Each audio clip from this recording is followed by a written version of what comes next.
සුබ දවසක්. ලැම්බෝගිනිකට පොඩි හේතුවක් දාගෙන ඔන්න අද දවසේ වැඩසටහන පටන් ගන්න තමයි යන්නේ.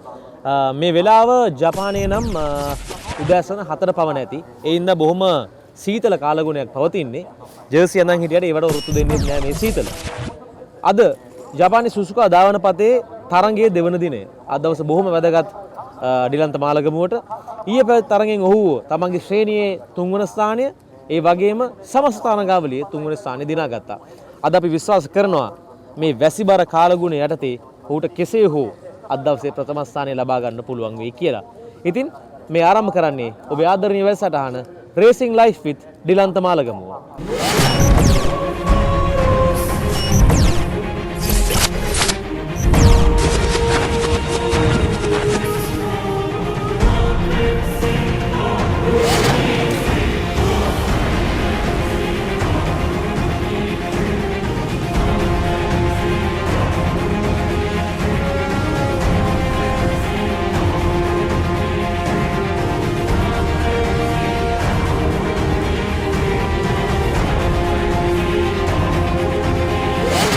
වහින්නත් වගේ තියෙනවා සමහරවිට වහින්නත් ඉඳ තියෙනවා වැස්සත් තවත් හොඳයි. අද දවසේ මේ වැස්ස සමග ටයර් මාරු කිරීමේ යම්කිසි වෙනසක් සිද්ධ කරා. So maybe something wrong mechanically. In the pump, yes. No water pump, the fuel pump. Fuel pump. The high pressure fuel pump. අද දවසේ තරගෙන් ඉවත් වන්නට සිද්ධ වෙනවා. ඩිලන්තයි මොකද උනේ? මේ තමයි ලැම්බෝගිනි ආයතනය මගින් අඳුන්වලා දීලා තියෙන නවතම මාදිලි කිහිපය. ඒ පිළිබඳ සියලුම විස්තර මේ පූර්වයේ සඳහන් වෙනවා. කොහොමුණත් ඉතාමත් ආකර්ශනීයයි, ඉතාමත් දැකුම් කලේ ලෝකයේ තියෙන ප්‍රබලතම ඒ වගේම වේගවත්ම ආකර්ශනීයම වාහන වලින් එකක් තමයි ලැම්බෝගිනි කියන්නේ.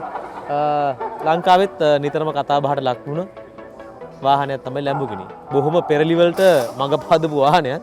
ඒකින්ද ලැම්බෝගිනිගේ හොඳට බලා ගන්න. මේවා තමයි ලැම්බෝගිනි.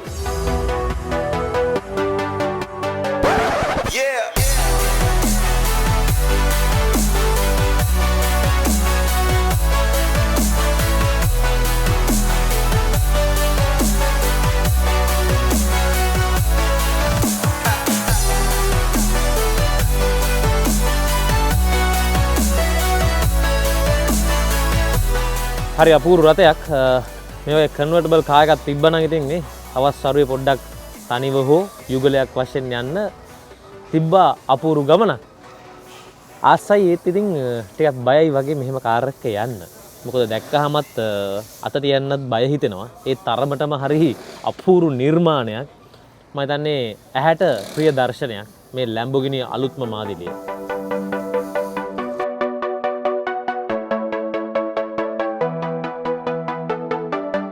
දැක්කන වැඩේ කිසි ප්‍රශ්නයක් නැහැ. අවුව වැස්ස කිසි ප්‍රශ්නයක් නැතුව යන්න පුළුවන් බොහොම අපූර්ව වාහනයක්.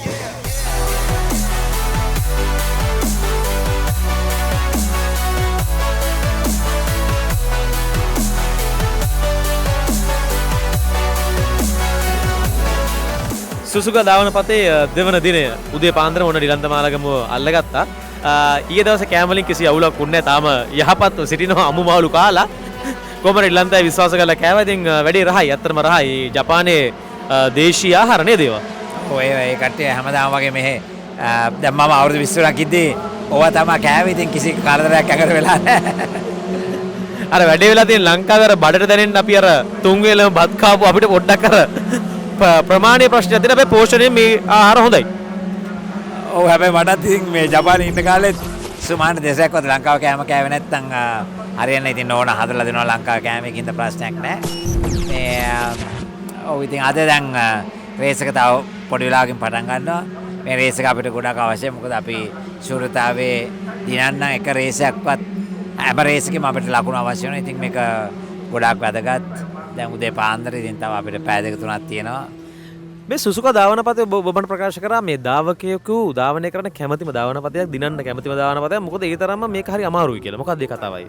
මේ සර්කිට් එක ඩිසයින් කරලා තියෙන්නේ එහෙම තමයි. ඉතින් හරි අමාරු විදිහට ඇත්තටම හොඳ ඩ්‍රයිවර් කෙනෙකුට අර දිනන්න බෑ. ඉතින් කවුරුත් ආසයි ආවිලා සුසුකාවල දිනන්න. ඉතින් මං පළවෙනියත් වෙලා තියෙනවා. ෆෝමියුලා 3 වල තුන්වෙනි වෙලා තියෙනවා. පළවෙනි වුණ කාලේ අවුරුද්දේ මෙහෙ ජපානයේ පළවෙනි තාරු මං සුරතාවේ දිනාගත්තේ. ඒ වගේම ඊයේ අපිට තුන්වෙනි ස්ථාන ලබා ගන්න හම්බුණා. ඉතින් අපිට ටිකක් අනික කරන පහසුකම් අඩුයි. මොකද හේතුව තමයි අනික් කට්ටිය අලුත්ම ටයර් 4ක් 5ක් පාවිච්චි කරනවා අපි එකයි පාවිච්චි කරන්නේ. නමුත් ඉතින් ඒ වගේ ටිකක් ගෙවුනට හදවත කිවිලා ආදවත ගෙවිලා නැහැ. ඉතින් කොහොම හරි අපි යනවා දිනනවා.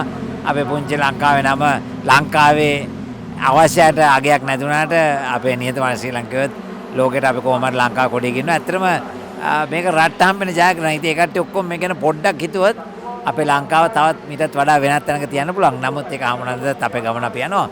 ඉතින් අද රේස් එකේ සුසුකා වල දිනන්න කවුරුත් කැමති. ඉතින් බලාපොරොත්තු වෙනවද දිනන්න? වහින්නත් වගේ තියෙනවා සමහරවිට වහින්නත් ඉඳ තියෙනවා. වැස්සොත් තවත් හොඳයි.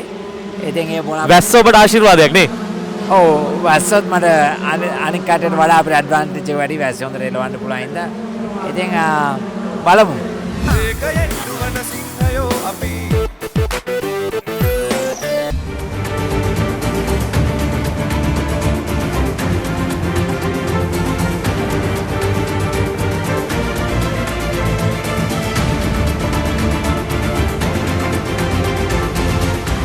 අදදාසේ පැවැත්වෙන තරගයට සහභාගී වීම සඳහා පිටත් වීමට මේ අවස්ථාවේදී දිගන්ත මාළගම සූදානම් වෙනවා. අපි එක හදින්ම සුබ ප්‍රාර්ථනා කරනවා ශ්‍රී ලාංකිකයන් ලෙස අද දවසේ මේ සුසුකා ධාවන පදයේදී ජපානයේ සුසුකා ධාවන පදයේදී ශ්‍රී ලාංකික ධජය නැවත වාරයක් ඊවසවන්නට අපට වාසනාව ලැබෙනවා.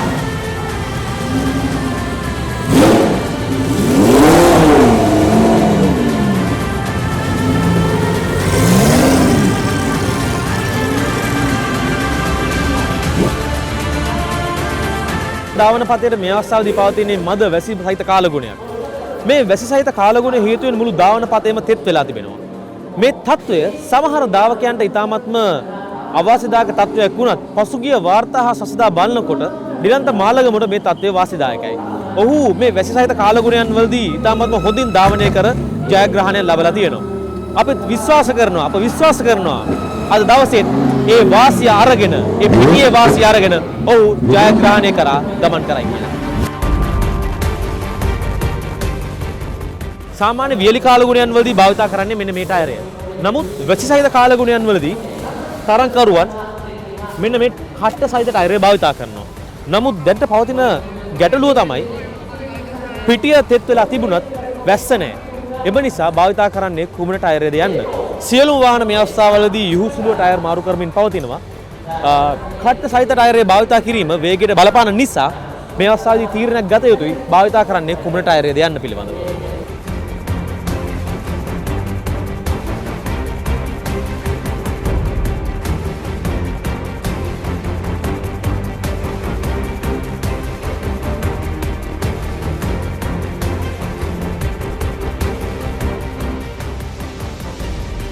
And the lights do go out, and away we go.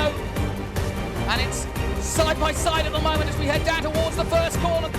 The two Italian entries get through, but they don't. And second place. Well, he certainly knew how to warm his tyres up, Jonathan, because he did get up the inside and straight to the front. He's been fast all weekend in that Porsche. Brand new, that car this year. Brand new. They didn't even get it until last Monday. So they dive into turn 3, but everybody going wide, several cars including. That's looked like part of the back of the Bentley. Fell off, and that really And damage to the Lamborghini as well on the front and back. That's really going to hurt.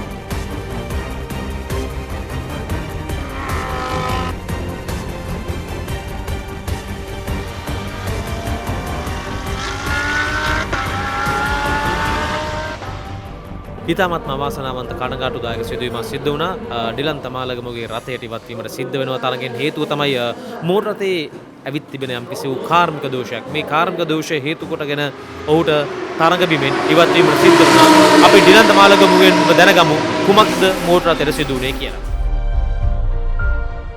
තාක්ෂණය කියන එක පිළිබඳව ලෝකේ කොතරම් දියුණුනත් විශ්වාස කරන්න බෑ කියන එක නැවත වාරයක් ඔප්පු වෙනවා. හැබැයි හිතේ ධෛර්යයත් සමග තරඟ කරන්න උත්සාහ කරත් තාක්ෂණයයි මේ කාර්මික දෝෂ මේ සියල්ල මගින් අද දවසේ තරඟයෙන් ඉවත් වන්නට සිද්ධ වෙනවා. ඩිලන්තයි මොකද උනේ? අපි 9 වෙනිදා ස්ටාර්ට් කරේ. මං ස්ටාර්ට් කර රේස් එක අපි 4 වෙනිදා වෙනකල් ගියා. 3 වෙනිදාත් එක්ක ළඟ යනකොට ඊට පස්සේ මේ ෆුවල් මේ කියන්නේ මේ අපේ කාර් එකේ ෆුවල් පම්ප් එක මම හිතන්නේ වැඩ කරන්නේ නැතුව ගියා. ඊට පස්සේ එමින් ගිහලා අපිට නතර කරන්න උනා. ඉතින් අවාසනාවන්තයි අද උනාට ඉතින් අවුරුද්දක් ඇතුළත සූර්දාවේ තියෙනවා. ඉතින් අපි ෆුල් ට්‍රයි කරනවා ආපහු නැවතත් එතෙන් එන්න අර අපිට එකම දේ රේස් එකක් ඉවර ගන්න බැරනවා ලකුණු නැතු යනවා. ඉතින් ඒක හරි පාඩුවක්. නමුත් තව රේස් 11ක් තියෙනවා. නෑ 10යි තව තියෙන්නේ. 10න් අපි කොහොම හරි ඔක්කොම දෙන්නලා උඩ යන්න ඕන. අපි ෆුල් ධෛර්යය දානවා. හැබැයි දැන් මේ පසුගිය අපි පහු කරපු රටවල් ටික බලනකොට චීනය කොරියාව මේ හැම එකේම කොහොම හරි තරඟ ජයග්‍රහණ ලබා ගත්තා. ඒ සියල්ලගේම ලකුණුත් එක්ක ඉස්සරහට අපිට මේ අවුරුද්ද අන්තිම වෙනකොට මේ ශූරතාව උඩට යන්න පුළුවන්කමක් තියෙයි නේද? ඔව් ඇත්තට මේ රේස් එකක් ලකුණු අඩු වුණත් ඉවර කරොත් තමයි හරිම ලේසියි. මේකේ අපිට නවත්තන්න එක හරි බාධාවක් කරනවා. නමුත් අනික් අයට ඉස්සරහට මොනව වෙයිද දන්නේ නැහැ. ඒකින්ද අපි මේ පැත්ත බලාගෙන ඉදිරියට යනවා.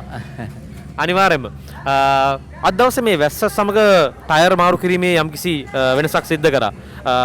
කට්ට සහිත සහ කට්ට තියෙන ටයර්ස් අද ඔබ භාවිතා කරේ කට්ට සහිත ටයර් එක. මොකද හේතුව? අපි යනකොට ඇත්තටම වැස්ස තිබිලා පායාගෙන ආවේ. ඒත් අපි හිතුවා මේක අපිට මොකද අපි පටන් ගත්තේ 9 වෙනියට. ඉතින් 9 වෙනියට පටන් ගත්ත ඉඳන් අපි හිතුවා මේක අපි පටන් ගමු රේන් ටයකින් කියලා. වැස්ස නම් මට ඔක්කොමලා විසර ගන්න තිබ්බා. ඉතින් මාගදී පෑවුවා. ඒත් අපි 9 වෙනිය ඉඳලා 4 වෙනිය වෙනකල් අපිට යන්න හම්බුණා. තව ටිකක් වැස්සනම් අපිට පළවෙනිය යන්න තිබ්බා. ඔබ වැස්ස තියෙන දවස්වල ඔබ ප්‍රතිඵල ගත්තොත් හැමදාම ඔබ ජයග්‍රහණය කරලා තියෙනවා. මොකද්ද රහසේ? ඔබ ගන්න රිස්ක් එක වැඩිකමද? ඔව් වැස්ස එලවන්න අමාරු නිකන් එලවන්නට වඩා. එතකොට ටිකක් වෙනස්. ඉතින් ඒක මට වැස්සෙත් ඒක හොඳට එලවන්න පුළුවන්. ඒකින්ද තමයි දැන් අදත් අපිට ඉතින් කනගාටු දෙයක් මොකුත් කරන්න බෑ. ඉතින් ඊළඟ රේස් එකේදී අපි ආයෙත් දිනමු. අනිවාර්යයෙන්ම මේ ජයග්‍රහණයේ සිතුවිල්ල අපේ හදවත් තුළ තියෙනවා. සියලුම ශ්‍රී ලාංකිකයන්ගේ හදවත් තුළ තියෙනවා. ලංකාව වෙනුවෙන් හැමදාමත් මේ වරක් කරපු ඩිලන්ත මාලගම අපි විශ්වාස කරනවා මේ අවුරුද්ද අන්තිම වෙනකොට ශ්‍රී ලංකාවේ දජ මේ ලෝකේ ඉහළින්ම තියෙනවා කියන විශ්වාසය අපි හදවත් තුළ තියෙනවා. අපි එකතු වෙමු නැවත වාරයක්. මේ ඔබ එකතු වී සිටින්නේ Racing Life with ඩිලන්ත මාලගමුව වැඩසටහන සමගයි. වේගයෙන් දුවන සිංහයෝ අපි මේ අවස්ථාවේදී සිදු වූ තිබෙන කාර්මික දෝෂය කුමක්ද යන්න පිළිබඳව ලැම්බෝගිනි ආයතනයේ නිල කාර්මික ශිල්පීන් විසින් පරීක්ෂා කරන ආකාරය අපිට දක්නට ලැබෙන්නේ. ඔවුන් විසින් බලනවා මේ තරඟයට බාධකයක් එල්ල වුණු සාධකය කුමක්ද පිළිබඳව. මොකද ඔවුන් මේ ඔවුන්ගේ රථයයි ඔවුන් විසින් නිෂ්පාදනය කරපු රථයයි එවැනි රථයක මතු වී තිබෙන යම්කිසි ගැටලුවක් තිබේ නම් ඒ ඔවුන්ගේ ආයතනය සම්බන්ධයෙන් වගකීමක්. ඒ සම්බන්ධයෙන් ඔවුන් ඇවිත් මේ පරීක්ෂා කර බලන්නේ කුමන ආකාරයේ ගැටලුවක්ද මතු වී තිබෙන්නේ යන්න පිළිබඳවයි. From the normal working to 0, the high pressure on the left, on the bank one. So maybe something wrong mechanically. In the pump, yes. No water pump, but fuel pump. Fuel pump. The high pressure fuel pump. The first time I saw something like this.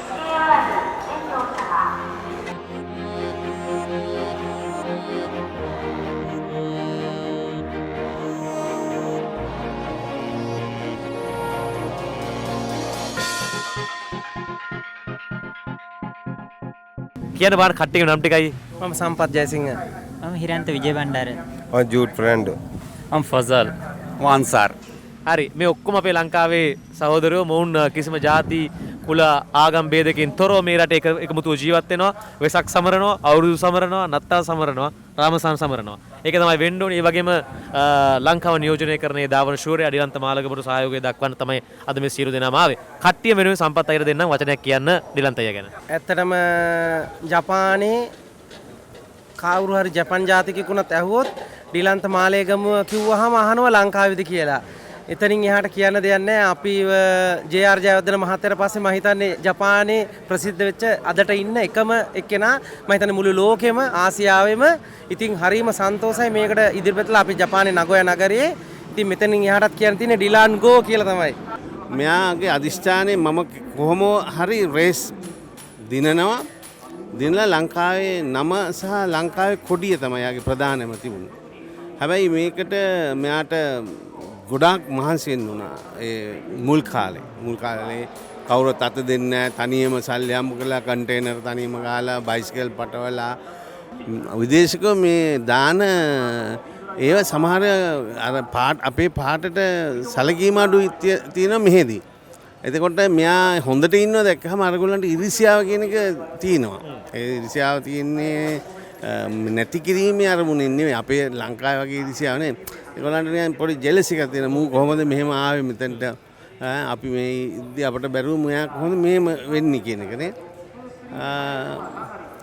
හැබැයි ඉතින් මෙයාගේ අදිස්ථානය තිබුණේ කෙසේ හෝ මම මේ racing track වල ලංකාවේ කොඩිය පළවෙනිය වෙන්න කියලා මේ ජපානයේ මෙයාට තව මීට වඩා ගොඩ දේවල් ගන්න තිබුණා ස්පොන්සර්ලා හොයාගන්න තිබුණා ලංකාවේ කොඩිය ගැලවුවා නම් මෙයාට මේ රටේ නෙමෙයි අනිත් රටවලත් ස්පොන්සර්ලා ඉන්නවා ගොඩක් ස්පොන්සර්ලා ඉන්නවා නමුත් මෙයා මේ කොඩිය ගලවන්න කැමති නැහැ අද දවසේ තරඟය නරඹන්න තවත් විශේෂ පුද්ගලෙක් අපි හා එකතු වුණා. ඔහු අපිත් සමග ලංකාවේ ඉඳන් මාව මේ තරඟය නරඹන්න.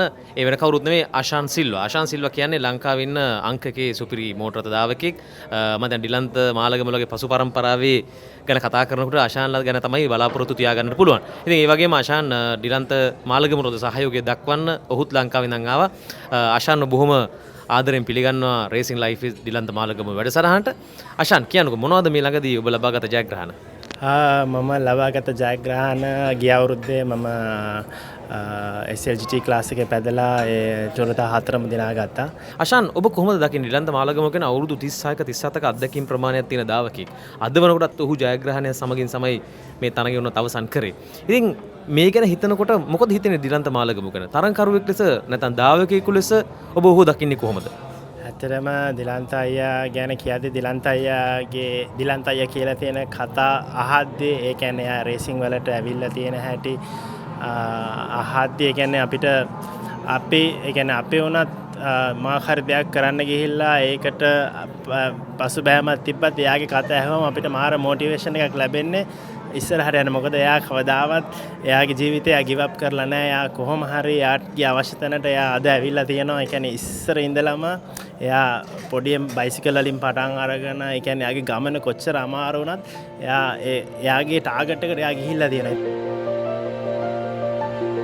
ඩිලන්තයි දැන් ඔබේ පියා මුලින්ම මේ ඔබ රේසින් ජීවිතේට එනවට කැමති වුණේ නැහැ. හැබැයි පසු කාලේ ඔබ ජයග්‍රහණය කළ ජාතික මට්ටමේ වීරයෙක් වෙනකොට ඔහු එක දුටුවේ කොහොමද? ඔහු එක ගත්තේ කොහොමද?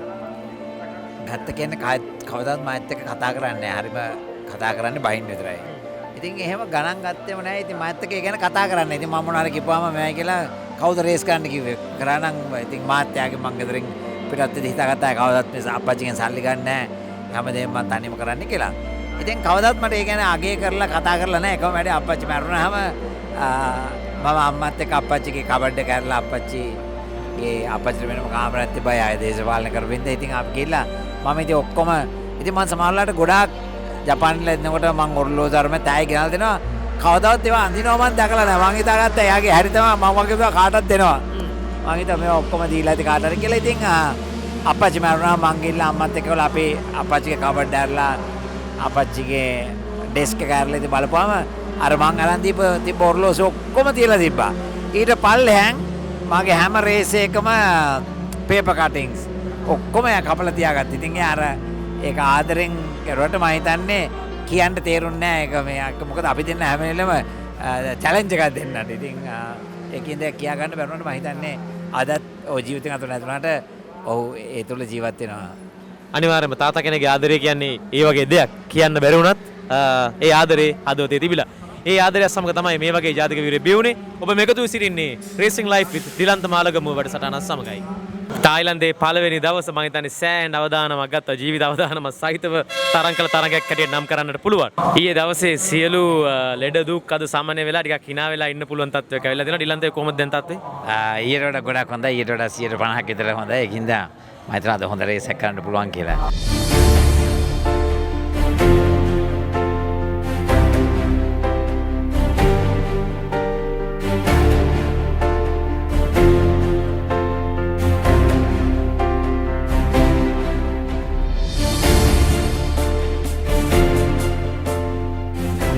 වැඩසටහනේ අවසානය.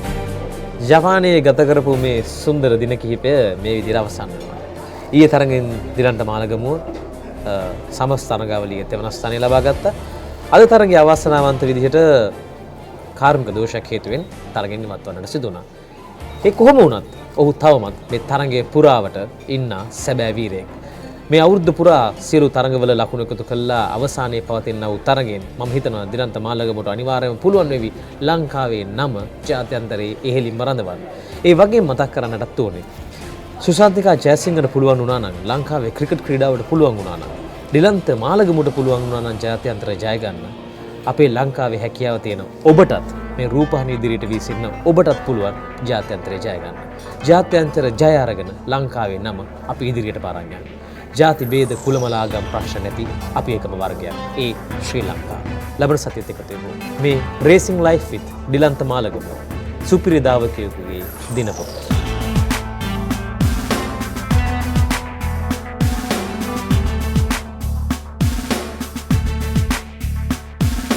වේගයෙන් දුවන සිංහයෝ අපි